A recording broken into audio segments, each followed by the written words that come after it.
Welcome into another edition of McCready and Siskey, powered by Rain Total Body Fuel. I'm Neal for the change of scenery. But as always, we're brought to you by our friends at Rain Total Body Fuel. 300 milligrams natural caffeine, BCAAs, electrolytes, zero sugar. It's got what you need to push the limits and achieve your goals. Check them out on Instagram at Rain Body Fuel to learn more. I'm feeling a little bit uncomfortable over here sitting this close to you. I feel like we are on that love seat. That's what my wife says all the time. You know, it's kind of uncomfortable being this close.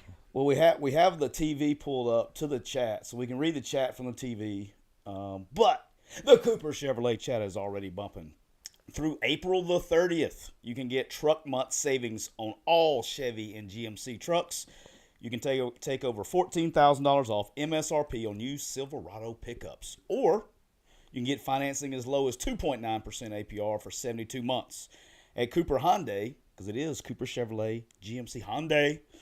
At Cooper Hyundai, you can get low 3.99 APR on Hyundai, Elantra, Tucson, and Santa Fe, or up to $2,000 in bonus cash now through April 30th. How about that?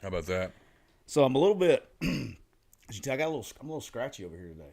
Oh, you're not getting sick, are you? No, it's like the I guess the sinus drainage, at nighttime I'm not a sickly guy, but I don't know if it's the even non-sickly guys can get sick. I mean, Carson got sick this week. He's not sickly. No, I think mine's just it's sinus drainage because I'm good when it as the day goes on. The more I talk, I'm good. So, but it is a little scratchy in the morning. No diddy. Neal, we're also brought to you by our good friends and the official RV dealer of McCready and Siskey, County Line Campers. That's right, spring has sprung, and so has the 2025 camping season at County Line Campers in Gulfport, Mississippi. Neal, it's right off I-10 exit 38, by the way. It's your place to make your getaway. Spring RV show incentives are through the entire month of April, so go right now and save thousands on deals like a brand spanking new East to West Mercedes Diesel Class C motorhome, now only $87,995. If you don't know how much weight your truck can tow, do you know what you can do? You can go straight to their website, and they'll let you know how much you can tow. And if you don't know, you can call them, because most RVs can be pulled by a SUV today. It's locally owned and operated, and they take pride in creating a customer experience that cannot be duplicated. You can pull an RV with an SUV? This is true. Really? You can. Our good friend Rob, Miss Destiny, everybody, they're coming to Talladega, bringing the fifth wheel. So shout out. We'll be able to see the product in person next week. But when you think about camping, Neal, think about County Line Campers. Always do. How about that? Whenever I think of camping, I think of County Line Campers. Well, I'm assuming we're not routinely. I'm not going to jinx it. I'm not going to jinx it. it. Yeah, don't say it. Don't say it. Don't. I'm not going to do it. Don't say Don't do that. it. All right. Just so everybody knows. Big day, last day of media availability for spring. How are you like for Ole Miss football? I meant to ask you this. You came over a little bit early. I did. You were using the quick U desk. I was writing a story about Austin Simmons. Okay. Loaded the Lane Kiffin video from earlier today. Lane was not in the mood to talk to the media today. It was quite obvious, which was fine. Has he ever been in a mood to talk to the media? Sometimes he's okay. Today was a day where he was clearly. He got asked about right off the bat. He got asked about Nico Iamaleava, and seems to be a hot topic these days. Understandably, he didn't want to. I understood why the question was asked. It was a good question. He's an SEC head coach. It could happen to him. He didn't want to go into that, obviously. And he said, there's probably – and I think he's right here, and I'm sure we're going to talk about it in a little bit. There are multiple sides to that story, and I think he was – and there are multiples. I'll say this. It's one of those things where Lane Kiffin and I think a lot alike sometimes, where I'm not sure that that's good for him or me. But debatable. Just directly throwing the kid under the bus the way that a lot of people have, it bothers him. And I'm going to be honest, and I know you kind of disagree with this. it kind of bothers me. It doesn't bother me. Okay, good. We're on the same page. It kind of bothers me because it's much more nuanced than that. We don't know everything, and I think this is important. Tyler, he didn't do anything that's not allowed to be done in this completely effed up system. He got in the portal, and he's going to go somewhere or try to go somewhere else. He and 1,000 other kids. There's enough kids in the portal on Wednesday by noon to field like 5 Division I teams. So if we're just going to take Nico Iamaleava and throw him under the bus, I get it. High-profile quarterback. It's kind of scummy what he did. It's real scummy what he did. But are we going to take the kid, whoever it is, who replaces him at Tennessee? Whether it's the kid from Iowa State or the kid from Kansas State or the kid from whatever state. Are we going to go, well, you suck too because you went and took more money? No, I'm not. You created this system. You put multiple windows in place. And so when a kid jumps in the stupid portal on the day that you're allowed to jump in the portal and goes someplace, whether he gets more money or less money, and how the hell does anybody know how much money anybody gets? We don't know. There's no transparency. So when he does that, I'm kind of uncool with the people in my field who typically are incredibly sympathetic to everybody. Suddenly we're like, no, he sucks. He should die. No! Stop! Oh, this will haunt him for the rest of his life. No, it won't. No, it won't. It won't.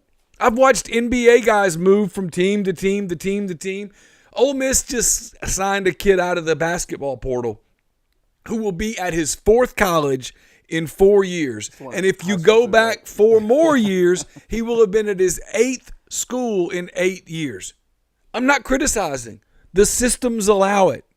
So they take advantage of it. I'm just not. Anyway, that was the first question to Kiffin, and I think after that he went into I don't feel like talking today mode. And I'm that way half the time, so I get it. Yeah. Well, we'll start there because this is what we're going to talk about. I had a Nico update from the people I talked to. All right, so had a deal done. I can't remember how much I talked about this on the show the other day. You said on Monday that you believed he would get in the portal on Wednesday with the do not contact tag, yes, which happened. You intimated that you believed that as of Saturday, I believe I'm quoting you correctly. That is correct. As of Saturday, you believed that he had a deal in place. Yeah, I can be a little bit more transparent today than I could have been on Monday because some things have changed. I got a phone call Saturday morning. I was with AJ and Bob, and we were at the Foundry picking up our badges to go into the Masters. I was literally 5 seconds away from turning my phone in for the day. I got a phone call, said a deal has been done with a team. And I was like, okay, cool. I turned my phone in the rest of the day, all good. Didn't really hear anything Saturday night. Sunday, same thing, turned my phone in, nothing. When I get back to my phone on Sunday night, I had a missed call. So I called that person back. Sometime there has been some cooling. It's believed that deal that was done on Saturday has been shopped around a little bit, and it irritated some people. That deal has been cut down and kind of gone cold. The word coming out yesterday that he had committed to UCLA, I don't know that to be factual. I do have an idea what the number is there. Was it just Colin Cowherd that reported that? Did anybody else ever? On3 reported it. Okay. But I think everybody was jumping on top of Colin's report, too. Was On3 reporting that Cowherd reported it or that they had confirmed it? I can't remember. Okay. It was all over. I can't remember. It was kind of going on yesterday afternoon. So my point, when I was actually this is a journalism thing. It's one of the things that is a negative to modern journalism, is because people are so paranoid about, quote, getting beat, they'll rush that when someone runs with it, they just go, good enough. Yeah. And they throw their graphics up and stuff. And then before you know it, everybody's in the boat going, it happened, when what you should do is felt like everybody was. You should be able to call your sources and say, hey, Colin Cowherd just reported on Fox Radio or whatever that Nico Iamaleava has signed with you guys. Is that true? But now what you have is you have so many programs that are completely paranoid. There's nobody to confirm or deny or anything. And it's created a lot of misinformation, which I think works in the players' benefit, because you hear, hey, there's a market for shooting guards and it's 1.5 million. Yes. And you're like, okay, who is saying that? Because when you ask that, oh, it's sources. Okay, yeah, but have we confirmed anywhere that anyone has gotten, and I'm just throwing a number out, 1.5 million?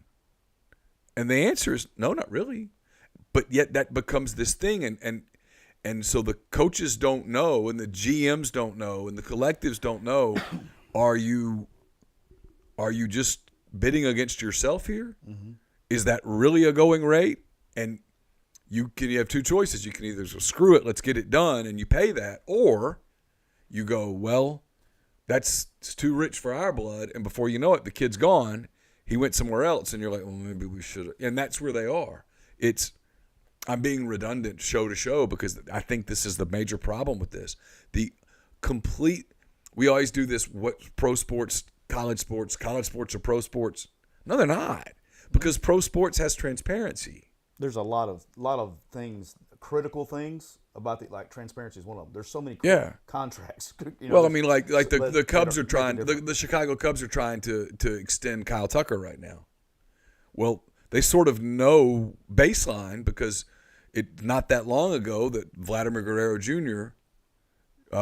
Signed an extension with the Toronto Blue Jays that was roughly $500 million. Sort of, okay, right. Well, that's probably going to be the ballpark for a player of this caliber.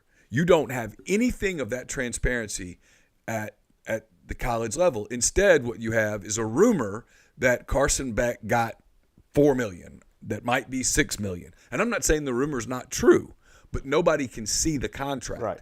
Other teams can't see the contract. There's no – if the Cubs can't call Major League Baseball's office in New York – the Cubs can call Major League Baseball's office in New York and go, all right, can I see the details on the Guerrero contract? And Major League Baseball will say, yeah, I'll send it in your email. They'll everything in it, like, is it deferred? What's the value? You can do all that. You can't do any of that in college. And so everyone's sort of operating blind.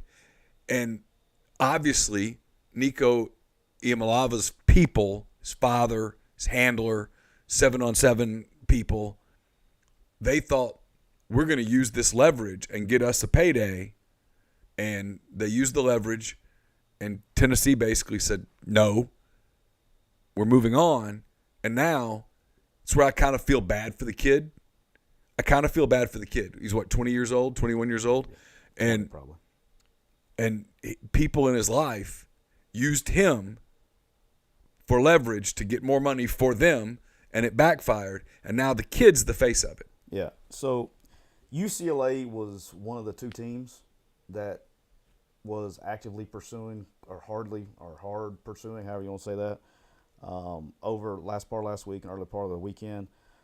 If you tell me it ends up being UCLA, I have a one-sided from one side of what the number is, but I do trust the person.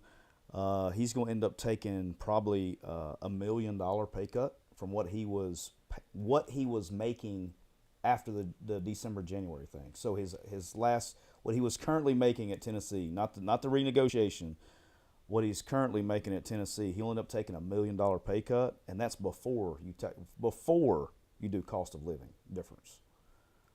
There's state taxes out there. The actual number's lower, and there's state taxes. So you're going to end up being about $1 million roughly, maybe a little bit more than before you even do cost of living. If it is UCLA, my deal is I think it's a sad situation for all parties involved. I think it's just sad. I don't want to see this happening to the kid. I think the kid is probably one of the least at fault here.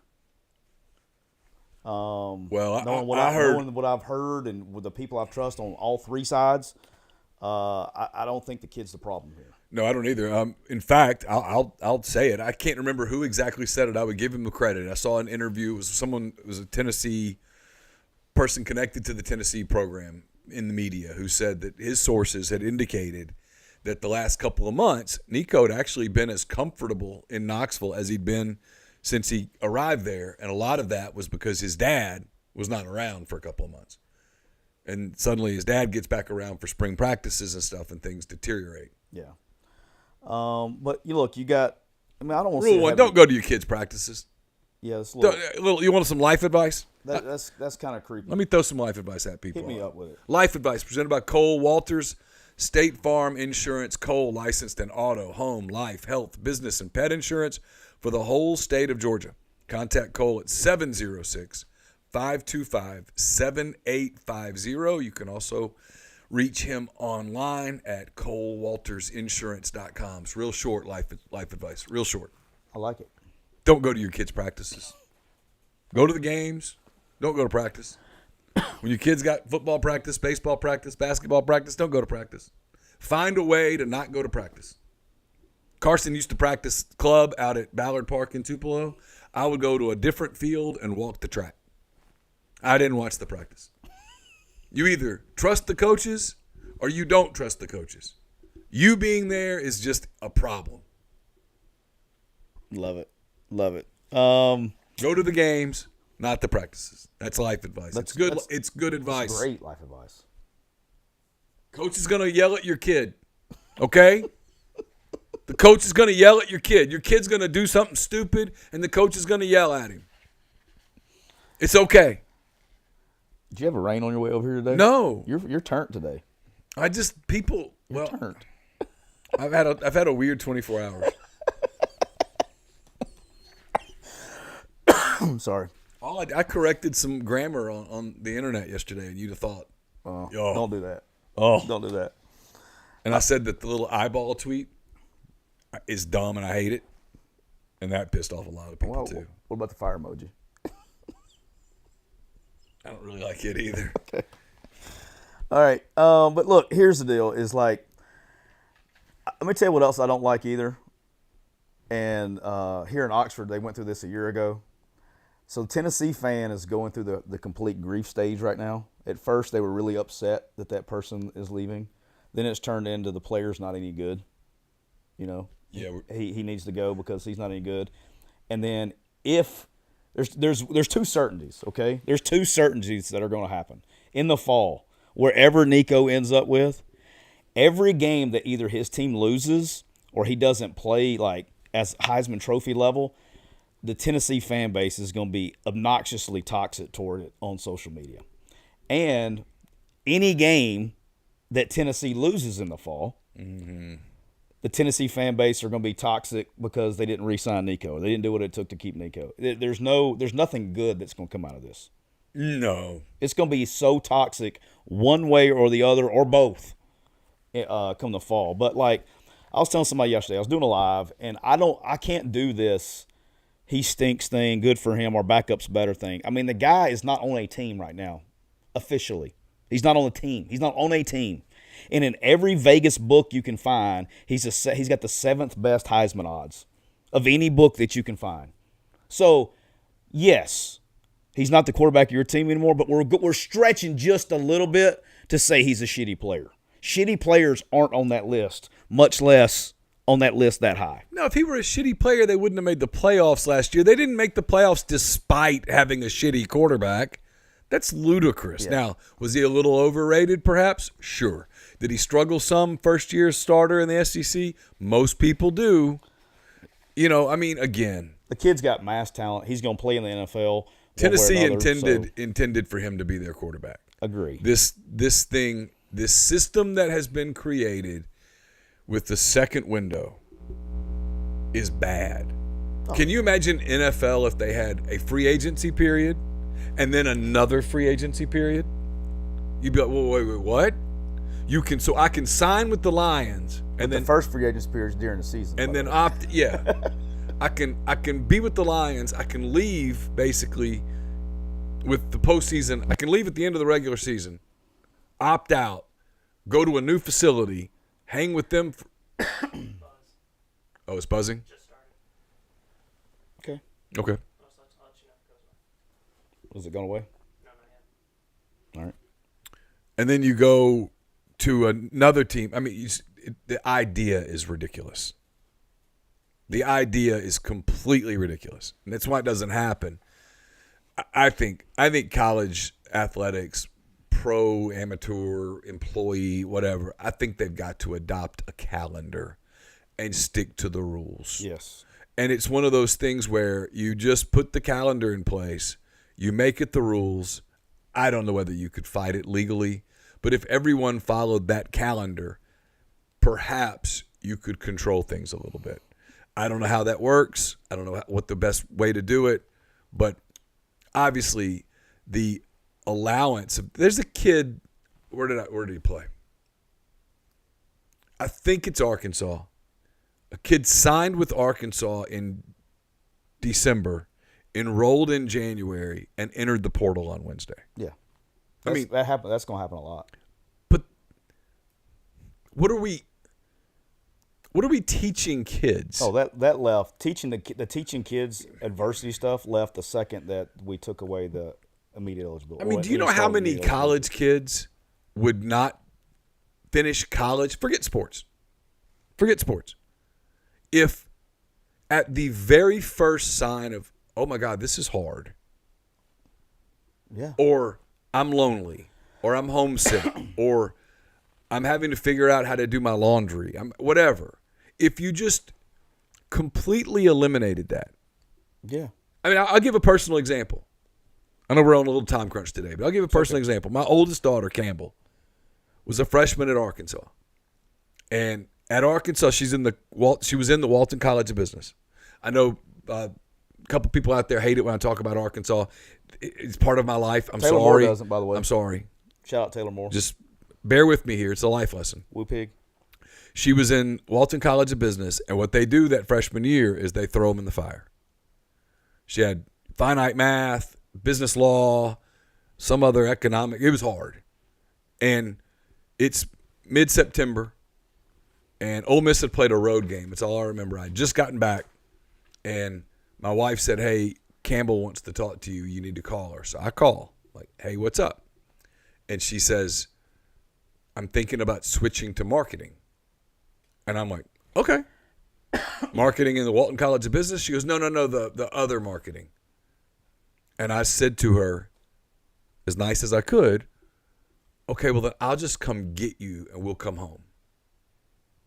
And she's like, what do you mean? And I said, Campbell, it's going to be hard. You can do it. You're going to have to study. They're not going to hand it to you. You're going to have to absolutely grind for a while. And the point of the story is not to brag on my parenting. No. The point of the story is, you know what happened? She sucked it up. She sucked it up. She found this Starbucks off Weddington and would go to that Starbucks for like 4 hours a day. She got tutoring with Do College Better. And she ended up making like a 3.5-ish. And more importantly than the grade point average was the confidence that she got, the sense of accomplishment that you get from working hard. Yeah. She grew up. That was the point. She grew up. Now, sophomore year, they had the COVID thing, and what she learned how to do was cheat. But you understand the point. She grew up. That's a society fault, not hers. She grew up. So this system that allows you to come in and then leave immediately, it's not ever – what's the percentage of guys that are on Division – Power 4? What's the percentage of those guys that are going to play in the National Football League? It's usually between 3 and 8%. Okay, so we'll call 5%. So 95% aren't. We're taking away, by having these two periods, we're allowing it to be so easy to leave, that we're failing the kids. Oh yeah, I mean, that's always been my whole deal is, you know. And I actually I was listening to Lane's interview with Theo Vaughn. Yeah, and he was talking about some changes and things like that as far as when a player comes to meet with him, instead of asking about academic plans and things like that, it's all about money now. And so, you know, there is a wise man I don't know if you've ever met this guy. There's a wise man from Ruston, Louisiana. And when we started this show and all this shit started taking place, he famously, I think it was on McCready and Siskey. Huh. He famously came on the show and said, when you make it about money, it's all going to be about money. Yes.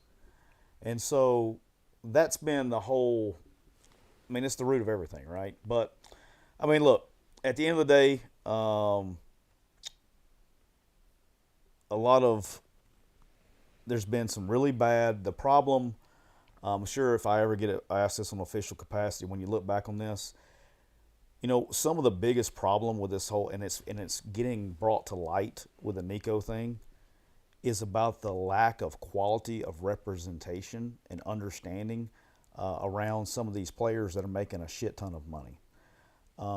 The representation, a lot of it, around some of these players, they've never had an NFL client. They don't even know what being an agent's about. It's very short-sighted thinking. Yeah. I mean, you think? But like it's yeah. But my point is like we're talking about. We're not talking about it's predatory. 50, 100 grand. We're talking about like millions of dollars. I mean, this is big time decisions, and it's like it's like there has, you know, another thing that has to be done. There's just every day there's like 4 more things you have to add to the list, but you only have time to take one off, right?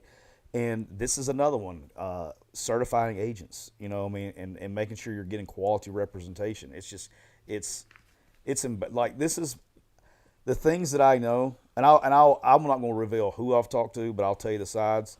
I've talked to multiple sides of coaches involved in these discussions, okay? Multiple coaches in the Nico conversations from different schools. I've talked to agents involved in the Nico situation. So I've seen host team, new teams, numbers, this, that. I was told yesterday that, hey, it's a new age. You know, it's been a new age here for the last 4 or 5 years. But in the new age of new age, this has been the shit show of all shit shows. Takes the cake. This has been shit show of all shit shows. And it's literally like when the whole deal with, what's his name came up, with UCLA yesterday. Literally, I was doing a live when it came up, and I said, hey, I know how this has already gone when somebody had a deal done. Let's wait until UCLA puts it out that he signed. And maybe he will sign with UCLA. But I wouldn't trust a single report of where he's going, because I know who their source is. All these people who are putting these tweets out, I know who their source is. And they are literally trying to play the game.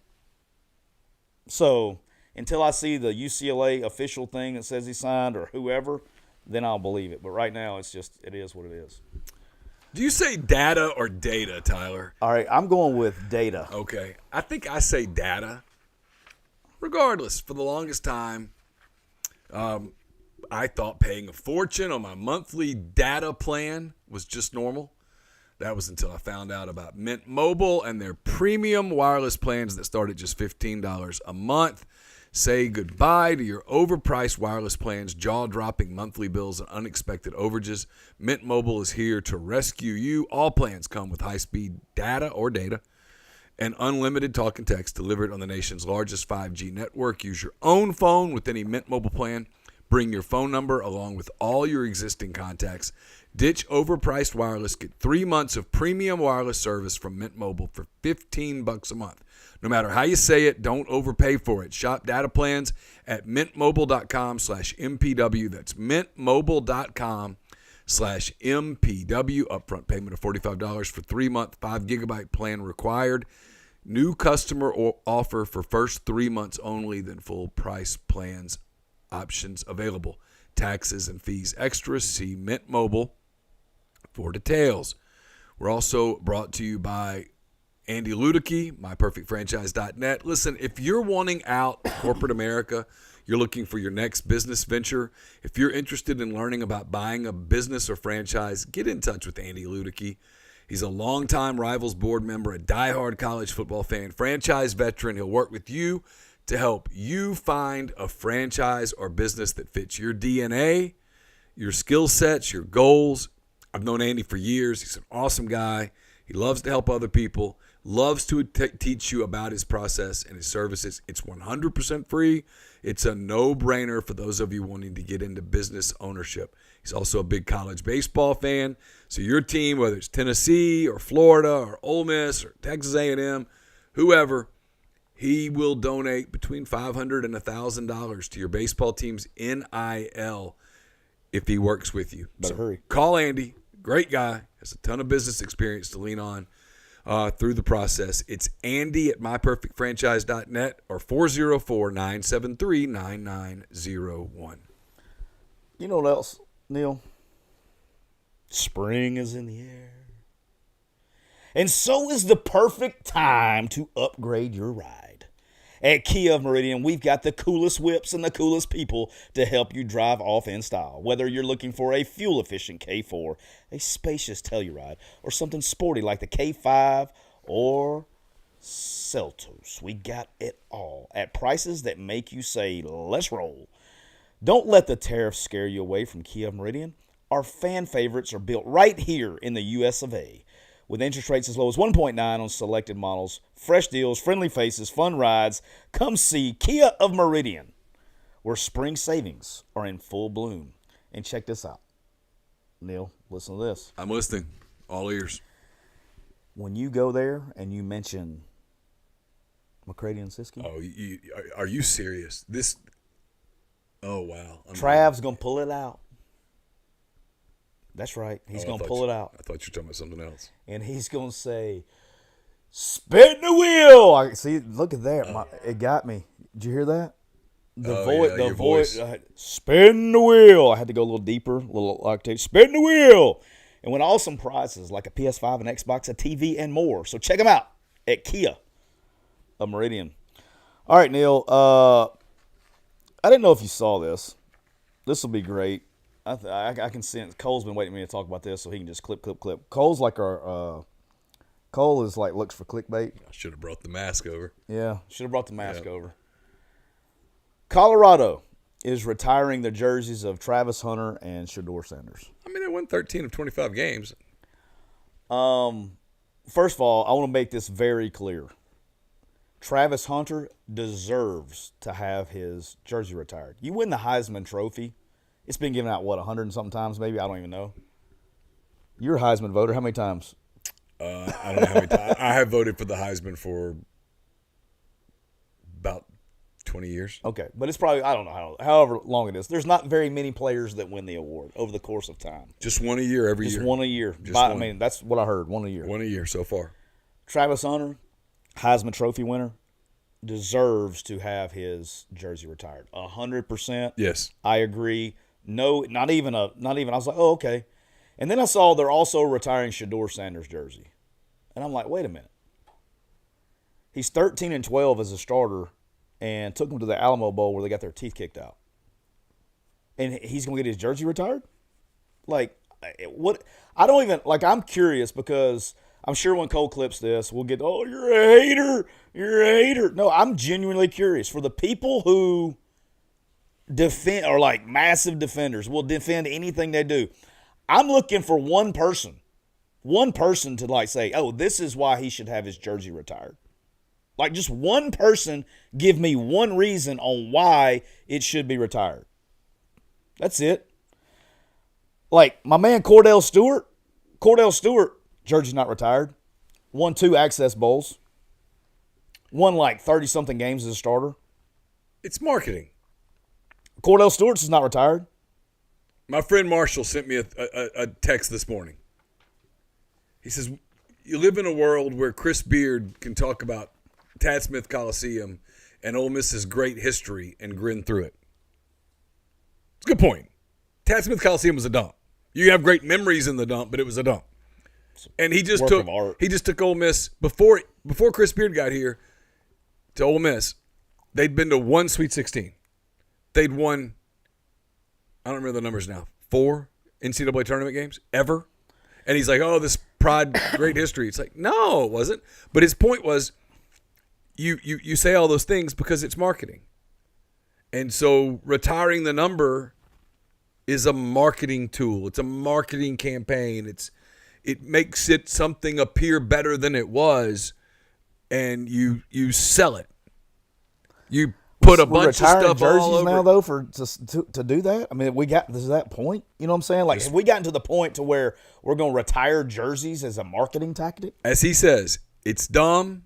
He says it's dumb as hell, but it's hard to appreciate how irrelevant they were, and now they are, wrongly, he says, in the conversation, and this keeps them in the conversation. It causes a debate. You and me sitting here doing a SEC mostly show are talking about Colorado football on April the 17th. Oh, if there was a Hall of Fame for branding and marketing, first ballot. That's what this is. First ballot. And that's what this is. Yeah, but good God, man. Yeah, I know, but we retiring jerseys. Yeah, but we got to start. We got to keep it real here. We're completely different today than we were. We just got through talking about Nico Iamaleava, who 3 weeks ago was the face of the Tennessee program. Yeah. And he left in April. Yeah, I guess. So, I guess I'm just old man yelling at cloud. I used to have some reverence for retiring jersey numbers. Like, it used to be like, dude, that dude right there, man, he was great. He was greatness at our school, and we were great because he was here. Like, I don't. I mean, 13-12 as a starter with a win over the Alamo Bowl doesn't move the needle for me. But Cordell Stewart moves the needle for me. I was actually surprised that Cordell Stewart's jersey wasn't retired with the career he had with Colorado. Did they retire Rashawn Salams? They did. Okay. Yeah, and there's another. I'm not a Colorado fan. I apologize. I'm not a Colorado football historian. There is another quarterback. If you see some articles and stuff, there's another one that had a really good run. I think it starts with I said Rashawn. I meant Rashad. Rashad Salam. Yes, he won. His is retired running back. Rest in peace. Yeah. Former Chicago Bear. Yeah, I have his Bears jersey. Yeah. All right. I want to talk about this too. Lee Corso today. Yeah. Retiring from ESPN. Another thing that happens, I think this was going to hit a lot of sports fans, a lot of college football fans. It's going, because as long as I can remember, I mean, I'm sure there was a day. I don't remember college football before Lee Corso. Like, I know there was. I know I watched it, but it's like almost a part of my adulthood retired. And you know what I'm saying? Like, I mean, he's from a kid till a grown ass adult. He has been been there, and now he's retiring. And God bless him. I know he's had some health issues in recent years, but just really, it's. I'm happy that he's able to go out, but at the same time, it's one of those sad deals that you're like, damn, time moves on. You know what I mean? And I know it was time. I mean, we've had those discussions before. Yeah. But it's still, you can't not like the guy. I mean, who doesn't like the guy? He's always. I was very fortunate enough to meet him a handful of times when he would come to games and cover, for a game day and things like that ahead of time, and would always. What was he like then? Because now what we see the last few years is an old man who appears to, like a lot of old men, appears to, not always. He's not always on his game anymore. Yeah, so there are some people that do that and so for the fans that don't know, the people who are covering the game would come to practice usually on Friday or whatever it was. They'd get there a day early and watch practice or whatever it is and spend the night and prep or whatever. And so going to practice, you get this, especially at Alabama, because we didn't let anybody practice. Very few, the people who wasn't in team gear, that's usually the TV crew. He was one of the very few, and Todd Blackledge being another, one of the very few that would treat every single person that came up to them and shook their hand like they were the most important person in the world. And like some people have this ability to where when you meet them for the first time, they're not shaking your hand and looking around, seeing what's going on. I mean, they're laser focused and they're very present's the right word. They're very present in the moment, and regardless of if it was Nick Saban or me, right? I mean, it didn't matter. It's very present in the moment, and made you feel important. And Tony Dungy was another. I got a chance to meet like that. And that don't big time people that can do nothing for them. Does that make sense? Like, absolutely. I mean, I guess I could have got him water or something. I don't know, but I don't know. But it was just hats off to him. It's kind of a turning of a page, I guess. End of an era. Officially an end of an era. Yeah, it's definitely officially an end of an era. He's a guy that, look, I've never been the guy really that wakes up and watches 3 hours of that show. I'll go seasons and not turn it on.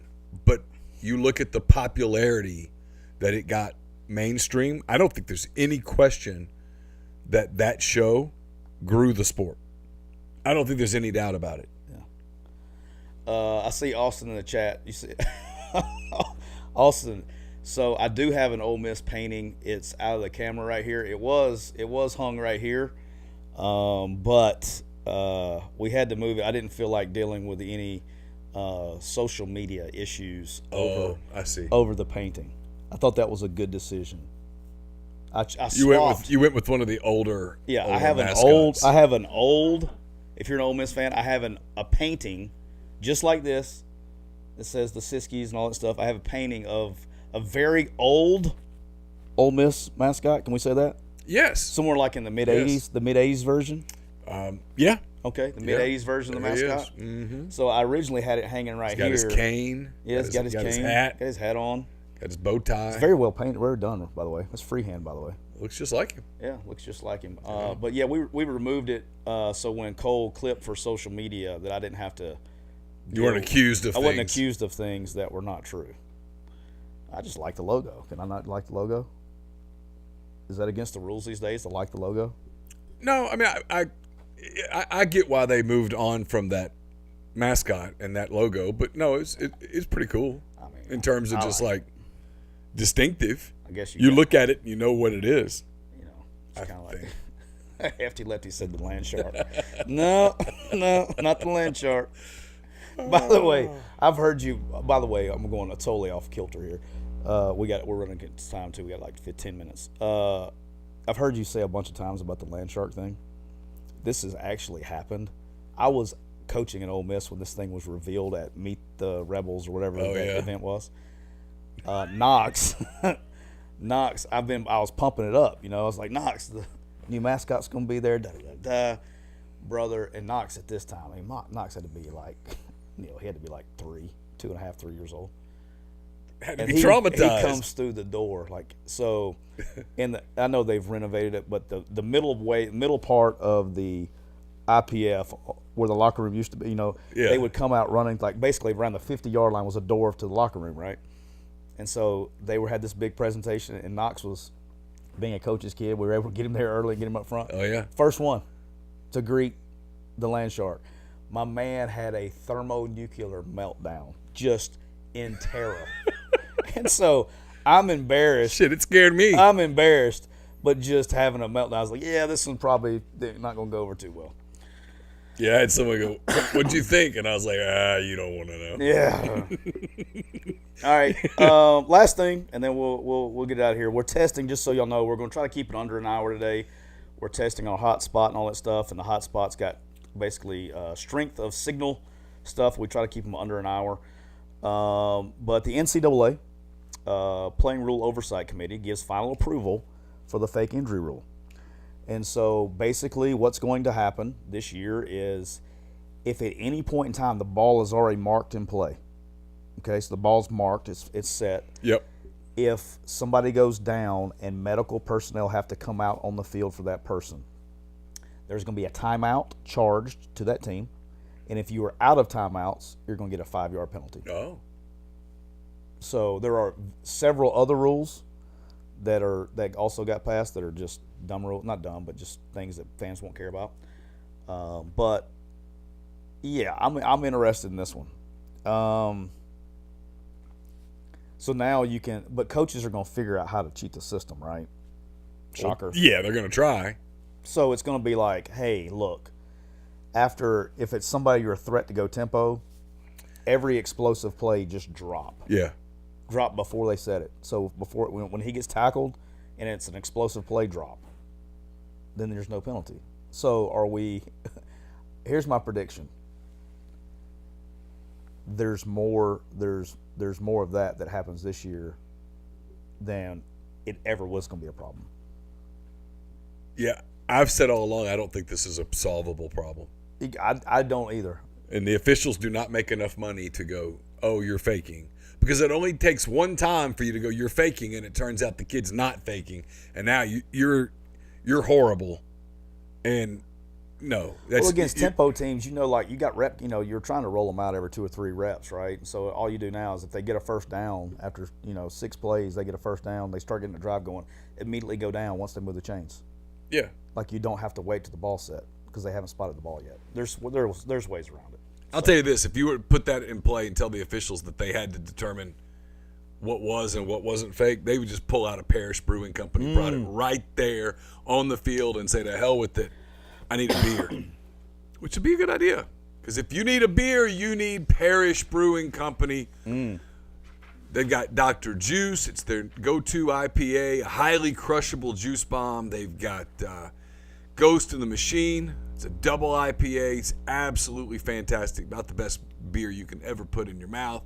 They've got Envy, Canebrake, and more. Wherever you look for beer, grocery store, a bar, restaurant, look for Parrish Brewing Company. You'll be glad you did. We're not on TikTok, so cut it loose. All right. We're brought to you by Easy Hemp Co. Easy is a hemp-infused sparkling water. It's a guilt-free alcohol alternative, a natural way to relax and unwind. It's all natural, made with real fruit, no added sugar, low-calorie, gluten-free. One 12-ounce can of Easy has 3 milligrams of THC. With Easy, it's easy to avoid the gummy scare, control your experience. So change the can, not the ritual. It's easy. Visit EasyHempCo.com to view the Easy Finder to find Easy near you. Easy is Farm Bill compliant with hemp derived from THC and CBD extracts. Easy is for people 21 and older. Enjoy responsibly. Hey, shout out to JDM, by the way. Earlier, we got a first one I have seen. Maybe you've seen them and I haven't noticed. We got a Euro Super Chat. Have you ever had a Euro Super Chat? No. JDM with the first Euro Super Chat. Wow. Does that make us worldwide? Worldwide. Transcontinental. Do you know who else is worldwide, Neal? Kia of Meridian. Spring is in the air, and so is the perfect time to upgrade your ride. I'm sure Trav can cut a deal. 100% out of Euros. At Kia Meridian, they got the coolest whips and the coolest people to help you drive off in style. Whether you're looking for a fuel-efficient K4 spacious Telluride or something sporty, we've got all the prices that will make you say, let's roll. Don't let the tariffs scare you away. That's right, just bring your Euros. Don't let the tariffs scare you away. Kia Meridian, all of our fan favorites, all of them, built right here in the U.S. of A. And don't forget, when you buy a ride from Kia Meridian, they're going to let you spin the wheel and win awesome prizes like a PS5, an Xbox, a TV, and more. So check them out at Kia Meridian. We're also brought to you by the official RV dealer, County Line Campers.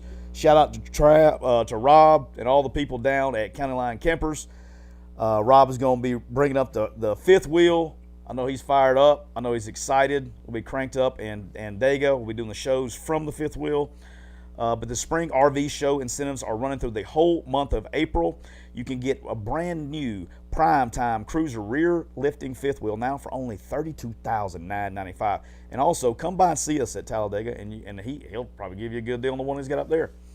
Remember, Easter is this weekend. It's the reason for the season. Remember the true reason for the season. And before you go buy little Johnny or little Susie an Easter bunny, make sure you do your research on that. Because Rob and Miss Destiny, they've done a really good job. They rescue them. Rob was telling me about it. It's a massive problem. So when you think about camping, think about County Line Campers. What we got, like 5 minutes?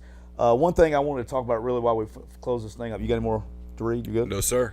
Is it happened? I think it may have happened like while we were on the show the other day. But Jay Knott leaving Cal to go to Oklahoma. Running back. Oh, yeah. I I'm just telling you right now. I know where you're going. I agree with you. I kind of said something similar the other day on the podcast. It's hard for me, and I don't know how anybody can do it, to be honest with you. And if they say they can do it, then they're lying.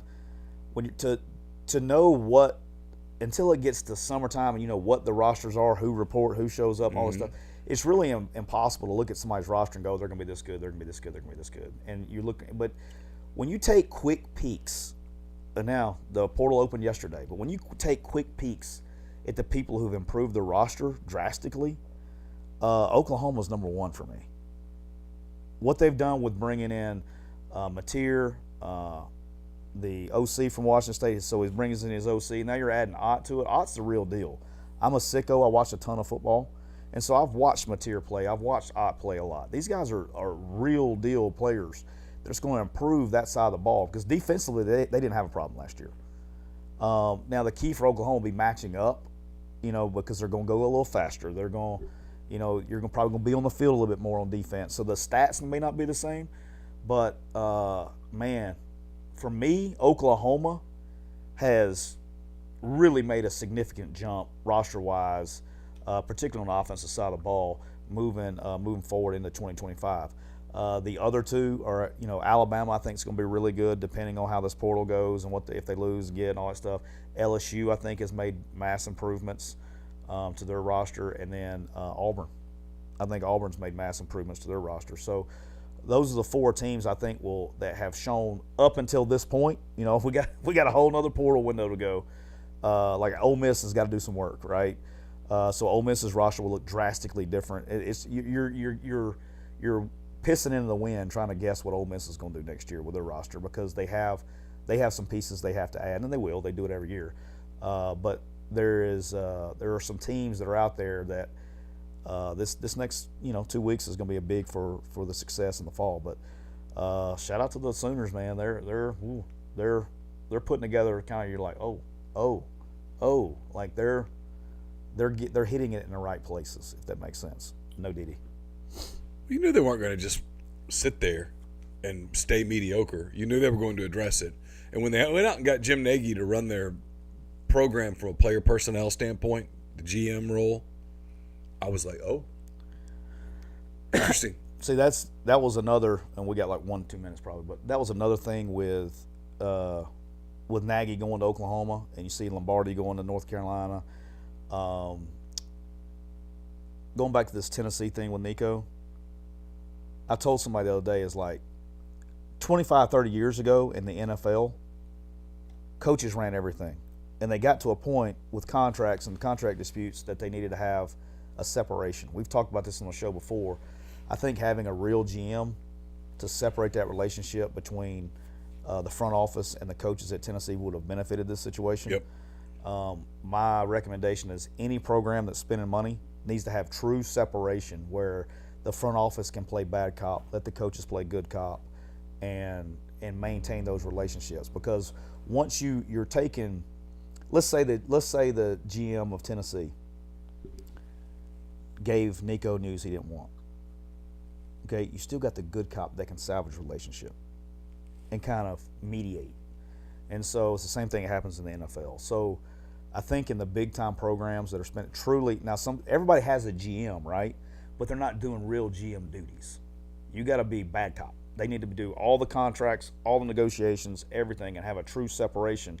But it's going to be tough for coaches, just like it was in the NFL, to give up that control that they've had for all these years. NFL went through the same exact thing in the 80s. The same thing. The same exact thing. And it's gotten to a point in NFL now, how many coaches control what's going on personnel-wise? I mean, hardly any. And the ones that do typically fail. Yeah, not many. So I think we're going to get to that in the college world. I don't know if it's going to take 20 years, but that needs to happen in order to maintain those relationships. We've been brought to you by Rain Total Body Fuel, 300 milligrams, natural caffeine, BCAAs, electrolytes, zero sugar. It's got what you need to push the limits and achieve your goals. Check them out on Instagram at Rain Body Fuel to learn more. We will be back with you guys on Monday. Another edition of McCready and Siskey. Until then, take care. Hit the end button.